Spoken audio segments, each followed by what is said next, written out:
السلام عليكم، ازيكم جميعا؟ يا رب تكونوا بخير. عاملين ايه؟ والله العظيم وحشني جدا. انا حسين المصري، احد مؤسسي الرائد، وحابب الفيديو النهارده يكون بشكل صوتي لتسهيل الفكره لبعض العملاء اللي بيفهموا الصوتي احسن بكتير بالنسبه لهم. حاليا احنا في المستشار ابراهيم.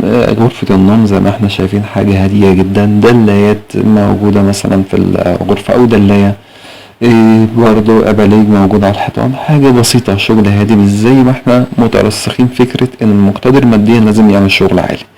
برضو طرقة بسيطة هادية، السلم شغل، برضو ده اللي هي ساقطة من السقف، شوية أباليج على الحيطان، حاجة بسيطة والشغل جميل جدا يعني.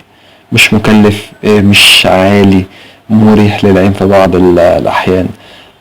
حاليا نقدر ان احنا ننزل تحت، ده ريسبشن. تمام. حاجة بسيطة برضه، نجفتين كده.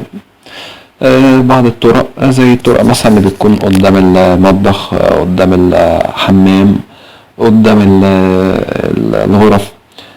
كده احنا قدام فيلا من بره، وكده بفضل الله خلصنا فيلا المستشار ابراهيم. نبدأ الشغل الجديد بأمر الله. تانية معانا النهاردة شقة أستاذ فوزي، ديت شقة عريس سيمبل، غرفة نوم زي ما احنا شايفين، غرفة الأطفال، برضو الليفينج، حاجة جميلة وهادية خالص، سيمبل، الشغل كله سيمبل. برضو احنا معانا الطرقة، دلايتين، طرقة كبيرة ما شاء الله، دلايتين.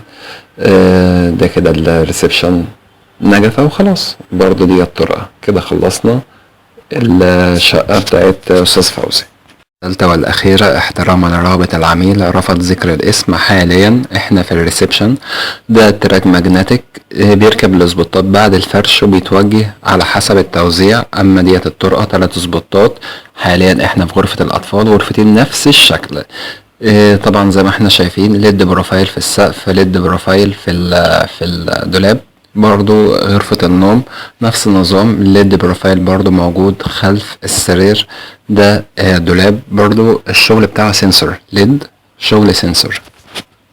تم انتهاء من عمل الفيديو. اولا بشكركم جميعا، ثانيا اسف جدا للاطاله، ثالثا يا ريت لو في اي نقد بناء على شغلنا يا ريت تعرفونا بحيث ناخد بالنا في اللي جاي، وفي نفس الوقت نقدر نساعدكم.